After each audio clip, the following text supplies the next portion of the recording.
உலகம் முழுவதும் வாழக்கூடிய ஸ்ரீ குபேரன் டிவி நேயர்கள் அனைவருக்கும் உங்கள் தாம்பரம் ஸ்ரீ வாராகி ஈசனேசன் சுவாமியுடைய நல்லாசிகள் வாழ்த்துக்கள்.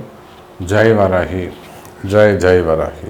ஆதித்யாஜ சோமாஜா மங்களாஜ புதாஜ குரு சுக்ரசனீபியஸ்ச ராகவே கேதவே நமோ நமஹ.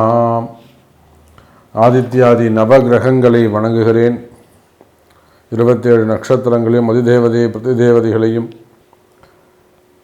எல்லா உலகங்களுக்கும் அம்மையப்பனாக விளங்கக்கூடிய உமா மகேஸ்வரனுடையும் என்னுடைய உபாசனை தேவதை ஸ்ரீ ஸ்ரீ வாராகி அம்பாளுடைய மலரடிகளையும் பணிந்து உலகம் முழுவதும் வாழக்கூடிய என் அன்பு நேயர்களே, அன்பு பக்தர்களே, செவ்வாய் பெயர்ச்சி.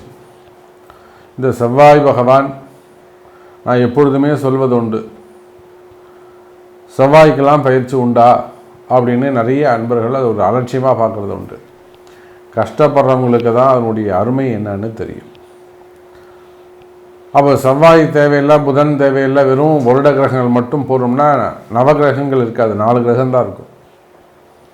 அப்போ ஒவ்வொரு சின்ன சின்ன கிரகங்கள் அசைவுகள் கூட மனித வாழ்க்கையை மாற்றும். செவ்வாய் ஒருத்தவனுக்கு உச்சமாக இருந்து செவ்வாய் ஒரு ஆற்றலோடு இருந்ததுன்னா ரொம்ப தைரியசாலியாக இருப்பான். ஒரு பொண்ணுக்கு அதிகமாக பேசுது வாயாடுதுன்னா அதுக்கு சனி செவ்வாய் சேர்க்கை இருக்குதுன்னு அர்த்தம். இல்லை 2ஆம் இடத்துல செவ்வாய் இருக்காருன்னு அர்த்தம். ஒருத்தருக்கு முடி ரொம்ப குறைவாக இருக்குன்னா செவ்வாய் லக்னத்தை பார்க்குறாருன்னு அர்த்தம். எல்லாம் முடி கொட்டுது, முடியே இல்லை வழுக்கையாக இருக்குன்னா அவன் லக்னத்திலே செவ்வாய் இருக்குதுன்னு அர்த்தம். இதெல்லாம் உங்கள் ஜாதகத்தை எடுத்து பாருங்கள். ஒருத்தர் ரொம்ப அதிகாரமாக தோரணையாக பேசுவார், கம்பீரமாக பார்க்குறது ரொம்ப நார்மலாக இருப்பார், வெடன்னு இருப்பார், ஒல்லியாக இருப்பார்,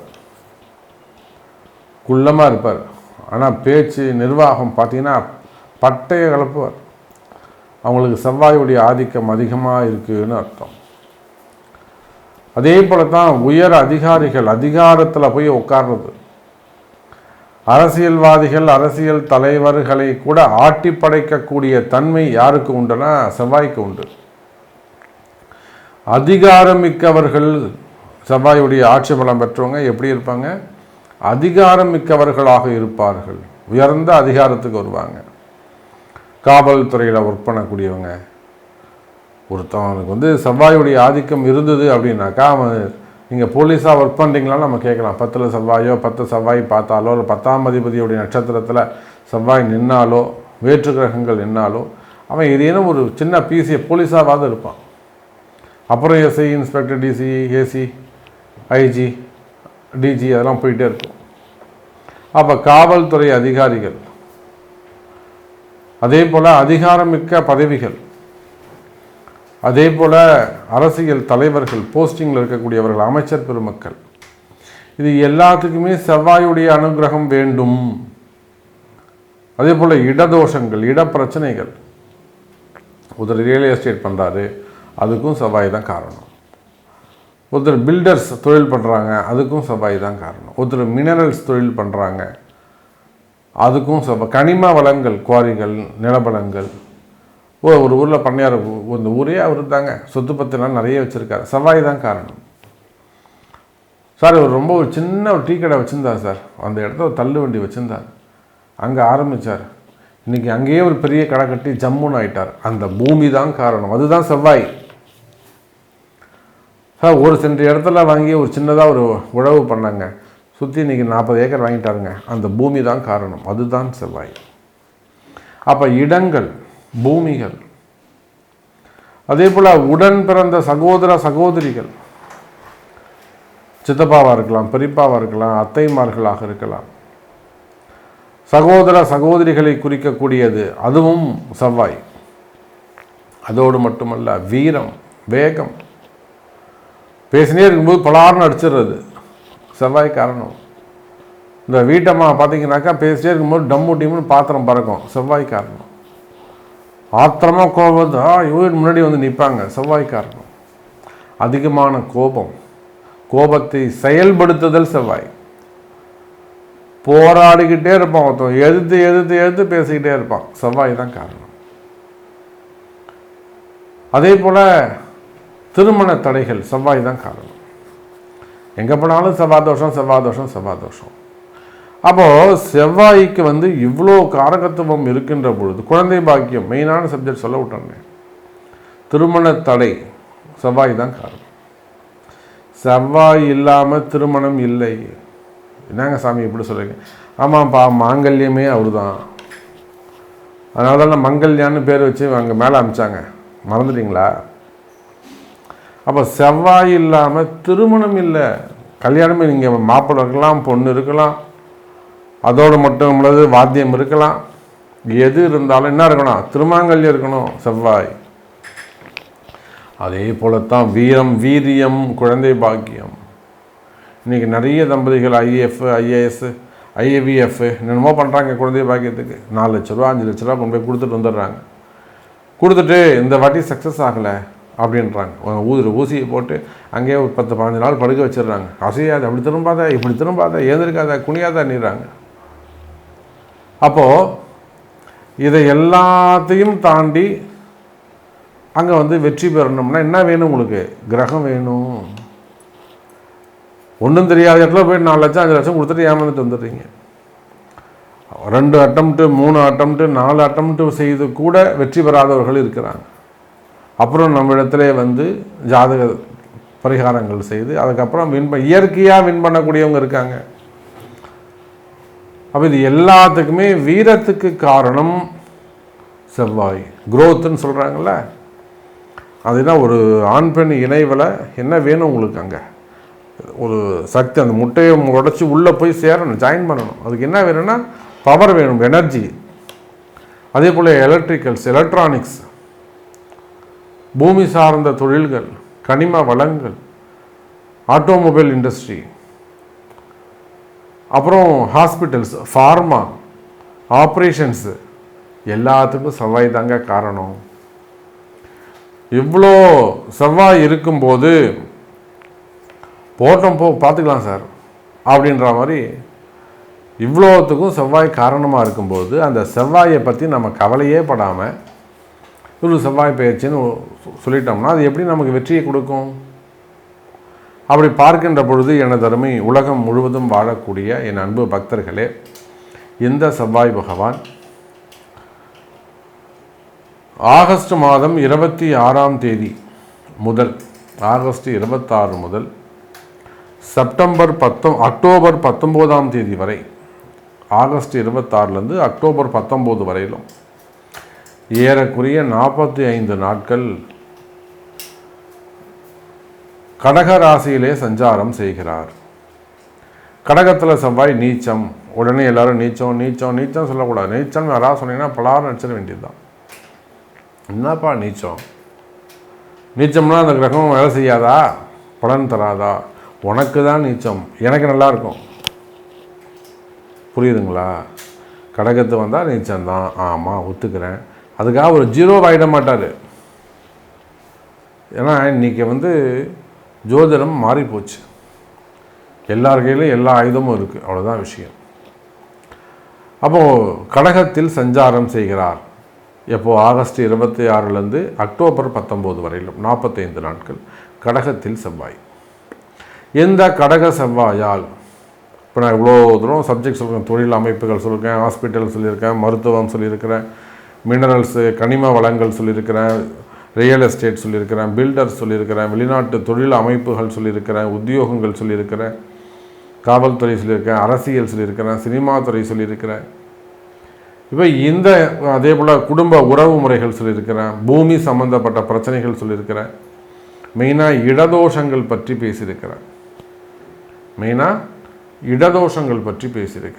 உள்ளே நான் போனீங்கன்னா ஃபுல்லாக நிறைய பேச போகிறேன். நான் இப்போது ஒரு மனிதனுடைய வெற்றிக்கு காரணமாக அமைவது அவன் அமையக்கூடிய பூமி, இடம். அது குடிசை வீடாக இருந்தாலும் அவன் கோபுரத்துக்கு வந்துடுவான். எத்தனையோ பேர் உதாரணங்களுக்கு இருக்காங்க. பிறப்பில் குடிசை வீட்டில், ஓலை வீட்டில் பிறப்பாங்க. ஆனால் சாகும்போது பார்த்தீங்கன்னாக்கா மாளிகையில் இருப்பான் அவன். அது எல்லாமே பூமியை குறிக்கக்கூடியது, இடத்தை குறிக்கக்கூடியது.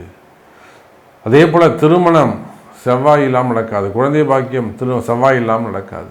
இப்போ இத்தனை காரகத்துவம் உடைய, முக்கியத்துவம் உடைய அந்த செவ்வாய் உங்கள் ராசிக்கு என்ன பலனை தரப்போகிறார்? நல்லது செய்கிறாரா? நல்லது நடக்கணும்னா, இல்லது எனக்கு இது நடக்கணும் சாமி, அவர் செய்கிறாரு செய்யாமல் போகிறாரு, அது எனக்கு வேணாம், எனக்கு செய்ய சொல்லுங்கள், அப்படி வந்துடுவோம். சாமி அவர் கடகத்தில் இருக்கட்டும், மிதுனத்தில் இருக்கட்டும், அவர் என்ன வேணாலும் செஞ்சுட்டு போட்டோம், எனக்கு இந்த சப்ஜெக்ட் முடியணும், இதை அவர் செஞ்சு கொடுக்கணும், அவருக்கு நம்ம என்ன பண்ணணும் பண்ணி விட்ருவோம்.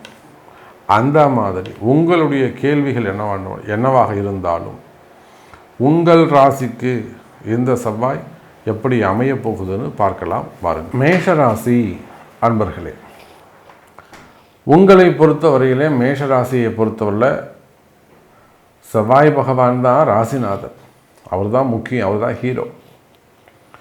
நீங்கள் மேஷ ராசியானாலும் மேஷ லக்னமானாலும் உங்களுக்கு செவ்வாய் முக்கியத்துவம் வாய்ந்தவராக விளங்குகிறார். அதோடு மட்டுமல்ல,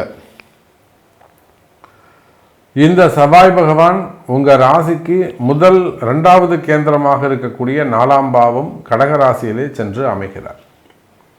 செவ்வாய் சந்திரன் அனுகூலமான நட்பு கிரகங்கள் தான், பகை வீடுகள் கிடையாது. சூரியன் தான் பகையை தவிர சந்திரன் எல்லாருக்கும் நட்பில் போயிடுவார்.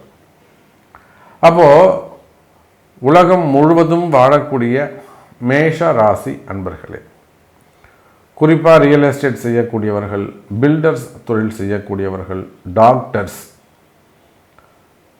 அதே போல் ஹாஸ்பிட்டல்ஸ் வச்சு நடத்தக்கூடியவர்கள், ஹோட்டல் இண்டஸ்ட்ரீஸ் வச்சு நடத்தக்கூடியவர்கள், ஹோட்டல் தொழில் செய்யக்கூடியவர்கள். அன்றைக்கெலாம் நம்ம பார்க்குறோம், ஒரு நல்ல 3 ஸ்டார் ஹோட்டல் நல்ல நிலைமையில் இருக்காங்க. அவங்களுக்கு அந்த ஹோட்டல் தொழிலில் ஒரு பாதிப்பு. நிறைய பிஸ்னஸ் பண்ணுறாங்க, நிறைய இடங்களில் இடம் வாங்கி போட்டிருக்காங்க. கொடைக்கானல், ஊட்டி, எங்கெல்லாம் கோவா, எங்கெல்லாம் உங்களுக்கு உண்டா பிரான்ச்சஸ் இருக்குது. ஆனாலுமே கூட 2-3 பார்ட்னர்ஸ் இருக்காங்க. ஆனாலுமே கூட பிஸ்னஸில் கொஞ்சம் சமீப காலமாக பிரச்சனைகள் பார்த்தா ஒரு இடதோஷம், இடப்பிரச்சனைகள் அமைந்திருக்கு. அப்போ அதை போல் ஹோட்டல் இண்டஸ்ட்ரியாக இருக்கலாம், இல்லை பெரிய பெரிய கம்பெனிகளாக இருக்கலாம், பெரிய ஃபேக்ட்ரியாக இருக்கலாம், தொழில் நிறுவனங்களாக இருக்கலாம், உள்நாடாக இருக்கலாம், வெளிநாடாக இருக்கலாம், தொழில் நிறுவனங்களாக இருக்கலாம், எக்ஸ்போர்ட் இம்போர்ட் கம்பெனி செய்யக்கூடியவர்கள். அப்போது நீங்கள் எந்த தொழில் செய்பவராக இருந்தாலும் சரிதான், share market, stock market, any business, நீங்கள் எந்த தொழில் செய்பவராக இருந்தாலும் சரிதான், தொழில்துறையை பொறுத்தவரையில், பிஸ்னஸை பொறுத்தவரையில் நிச்சயமாக மேஷ ராசி என்பவர்களே 4ஆம் பாவம் என்பது அற்புதமான யோகம். வீடு, வண்டி, வாகனம், யோகம் அள்ளித்தரக்கூடிய இடத்தில் அந்த செவ்வாய் பகவான் இருக்கிறார். கவலை வேண்டாம். கிள்ளி தருவாரா அப்படின்னு நீங்கள் நினச்சிருக்கிற இடத்துல இவர்கிட்ட போனால் நமக்கு கொடுப்பாரா அப்படின்னு ஒரு சந்தேகம் உங்களுக்கு இருக்குமே, ஆனால் கடைசியில் பார்த்தா அள்ளி கொடுத்துருவார் உங்களுக்கு. அப்போ நடக்காத விஷயங்களை கூட நடக்க வைப்பதற்கான அனுகூலமான கால நேரமாக இந்த செவ்வாய் பயிற்சி மேஷத்திற்கு அமைகிறது. அற்புதமான யோகம். இந்த 45 நாட்களும் வரவு செலவுகள் நிறைந்ததாக இருக்கும், வருமானங்கள் அதிகரிக்கும், வராத பணங்காசுகள் வந்து சேருவதற்கான வாய்ப்புகள் உண்டு. மேஷராசி என்பர்களே, நான் ஒரு முட்டாள்தனம் பண்ணிட்டேன் சாமி, மேஷராசி என்பர்கள் சொல்லக்கூடியது, நான் ஒரு முட்டாள்தனம் பண்ணிட்டேங்க, இந்த மாதிரி நான் செஞ்சிடக்கூடாது. நீங்கள் எவ்வளோ பெரிய அதிபுத்திசாலி, அதிமேதாவியாக நீங்கள் இருந்தாலும், அல்லது நல்ல செல்வந்தராக பணக்காராக இருந்தாலும், கிரகந்தான் ஜெயிக்கும் என்பதை தாமதமாக புரிந்து கொள்வீர்கள். நீங்கள் புரிஞ்சிக்கும் போது, நீங்கள் உணரும் போது தப்பு நடந்து போயிருக்கும். கால நேரம்தான் பெருசு, கிரகம்தான் பெருசு அப்படிங்கிறது நீங்கள் எப்போ உணர்றீங்களோ, உணரும்போது எல்லா தப்பும் நடந்துட்டுருக்கும். அப்போது மேஷ ராசி என்பவர்களே, காலத்தை தாண்டி அந்த காலதோஷம் நிவர்த்தியாகக்கூடிய காலகட்டங்களாக இந்த செவ்வாய் பெயர்ச்சி அமைகிறது. ஏன்னா ஒவ்வொருத்தருக்கும் ஒவ்வொரு மாதிரியான கஷ்டங்கள் இருக்கும். தொழில் அமைப்புகளில், பிஸ்னஸில் எல்லாருக்கும் பண கஷ்டம், காமனாக பண கஷ்டம். பட் அது கஷ்டங்கள் வந்த விதங்கள் டிஃப்ரெண்ட்டாக இருக்கும். அப்போ எல்லாருக்கும் கஷ்டங்கள் ஒரே மாதிரி இருக்காது. அப்போ நீங்கள் எந்த கஷ்டமாக இருந்தாலும் கவலை வேண்டாம். மேஷ ராசி அன்பர்களே, கஷ்டங்கள் நிவர்த்தியாகும். வருமானங்கள் அதிகரிக்கும். உங்களுடைய கஷ்டங்கள் விலகி நல்ல முறையில் யோகங்கள் அமையக்கூடிய பாக்கியம் ஏற்படுகிறது. நான் ஒரு வீடு கட்டணும்னு நினைக்கிற சாமி, என்னால் வீடு கட்ட முடியலை, இல்லை கையில் பைசா வச்சிட்ருக்கேன், என்னால் வீடு வாங்க முடியல. நிச்சயமாக வீடு வாசல் அமையும். அல்லது ஒரு லேண்டை ஒன்று வாங்கணும் சாமி, பர்ச்சேஸ் பண்ணணும், நிச்சயமாக பர்ச்சேஸ் பண்ண முடியும். அதுவும் அமைப்பும் உங்களுக்கு இருக்குது. இதை போல் வீடு வாங்கிறது, வீடு கட்டுறது, அதில் இருக்கக்கூடிய காரிய தடைகள், தொழிலில் இருக்கக்கூடிய காரிய தடைகள், உத்தியோகத்தில் இருக்கக்கூடிய காரிய தடைகள், மெயினாக எதிரிகளுடைய தொந்தரவுகள். எங்கே போனாலும் பிரச்சனை சாமி. எதிரிகள் எவனாவது ஒருத்தன் நமக்குன்னு வந்து மாட்டுறான், எனக்கு முன்னாடி அவன் போய் முன்னாடி நின்றுக்கிறான். அப்போ அந்த மாதிரி தொழில் பிரச்சனைகள், இடப்பிரச்சனைகள், வருமான பிரச்சனைகள், எதிரிகளுடைய பிரச்சனைகள் இருக்குமே. ஆனால் அந்த எதிரிகளுடைய பிரச்சனைகள் கூட குறைவதற்கு வாய்ப்புகள் உண்டு மேஷ ராசி அன்பர்களே. அதோடு மட்டுமல்ல, சகோதர ஒற்றுமை மேலோங்கும். குடும்பத்தில் பிரச்சனை இருக்குது, அண்ணன் தம்பிங்க பிரச்சனை, அக்கா தங்கைகள் பிரச்சனை, பெற்றோர்களிடத்தில் வரக்கூடிய பிரச்சனைகள் இருக்குமே. ஆனால் அந்த பிரச்சனைகள் விலகும், குடும்ப பிரச்சனைகள் விலகும். கவலை வேண்டாம் மேஷ ராசி என்பர்களே. சொத்து தகராறுகள், வம்பு வழக்குகள், சொத்து ரிலேட்டடாக வம்பு வழக்குகள் இருக்குமே. ஆனால் அந்த வம்பு வழக்குகள் கிளியர் ஆகும். இன்னும் கூட சொல்ல வேண்டும் என்று சொன்னால், எனதருமை மேஷ ராசி என்பர்களே, கடன் சுமைகள், கடன் பிரச்சனைகள் இருக்குமே. ஆனால் அந்த கடன் சுமைகள் குறையும். நம்ம பார்க்குறோம், நிறைய அந்த செக்கு மோசடி வழக்குகள் இருக்குது, ஏமாத்துறவங்க இருக்காங்க. பணங்காசு கொடுத்துட்டு ஏமாந்தவங்களாகவும் நீங்கள் இருப்பீங்க. எனக்கு 40 லட்சம் வரணும் சாமி, 50 லட்சம் வரணும் சாமி, ஏன்னா இவங்க ஏமாற்றிட்டாங்க. அந்த மாதிரி பணங்காசு வர வேண்டியது இருக்குமே. ஆனால் கவலை வேண்டாம் மேஷராசி என்பர்களே. அதெல்லாம் லீகலாகவே வாங்கிறதுக்கு வழி இருக்குது. கால நேரம் கை கொடுக்கும், சட்டப்படியே அதை வாங்கலாம். அதே போல் வேலை வாய்ப்புகள் சிறப்பான முறையில் இருக்கும். வேலை செய்கிற இடத்துல இருக்கக்கூடிய பிரச்சனைகள் விலகும். வேலை செய்கிற இடத்துல உங்களுக்கு ஏதேனும் பிரச்சனைகள் இருக்குமே. ஆனால் எதிரிகளுடைய தொந்தரவுகள் இருக்குமே. ஆனால் தொழிலில், சமுதாயத்தில் பதவி போட்டிகள் இருக்குமே. ஆனால் சினிமா துறையில், அரசியலில், மீடியா துறையில் எதிரிகளுடைய தொந்தரவுகள் இருக்குமே. ஆனால் அந்த தொந்தரவுகள் விலகும். குறிப்பாக திருமண யோகங்கள் கைகூடும். முதல் திருமணம், இரண்டாவது திருமணம், தடைப்பட்ட திருமணம், தள்ளிப்போன திருமணம், வயோதிக திருமணம், திருமண யோகங்கள் கைகூடும். திருமணத்தில் நல்ல ஒற்றுமை மேலோங்கும், குடும்பத்தில் ஒற்றுமை மேலோங்கும், மாங்கல்ய பாக்கியம் கிடைக்கும். அது ஆணானாலும் சரிதான், பெண்ணானாலும் சரிதான், திருமண யோகங்கள் கைகூடும். குழந்தை பாக்கியம் ரொம்ப ரொம்ப முக்கியம். செவ்வாய் தான் முக்கியம்னு நான் சொல்லியிருக்கிறேன். குழந்தை பாக்கியங்கள் கைகூடும். அப்போது இன்னும் கூட நம்ம நிறைய பேசிக்கிட்டே போகலாம், நிறைய செய்திகள் இருக்கும் உள்ள. உங்களுக்கு என்ன தேவை? குழந்தை பாக்கியம் வேணுமா? திருமணம் நடக்கணுமா? அல்லது தொழிலா? இல்லை இடதோஷமா? செய்வினை கோளாறா? உங்களுக்கு என்ன வேணும்? உங்களுக்கு என்ன நடக்கணும் என்பதை உங்களுடைய தலையெழுத்துன்னு சொல்லக்கூடிய அவங்க பிறப்பு ஜாதகம்தான் தீர்மானிக்கும். அது கிடைக்கணுமா கிடைக்கக்கூடாதாலும் முடிவு செய்யக்கூடியது உங்கள் பிறப்பு ஜாதகம். எனவே உங்கள் பிறப்பு ஜாதகத்தை கொண்டு தொடர்பு கொள்ளுங்கள் என்பதை தெரிவித்துக்கொண்டு மீண்டும் ஒரு அற்புதமான பதிவில் சந்திக்கிறேன். நன்றி, நமச்சிவாயம், ஜெயவரன். ஸ்ரீ குபேரன் டிவியை பார்த்தமைக்கு நன்றிகள். மேலும் இது போன்ற தகவல்களை தெரிந்து கொள்ள ஸ்ரீ குபேரன் டிவியை சப்ஸ்கிரைப் செய்யுங்கள். மறக்காமல் பெல் ஐக்கானை கிளிக் செய்யுங்கள்.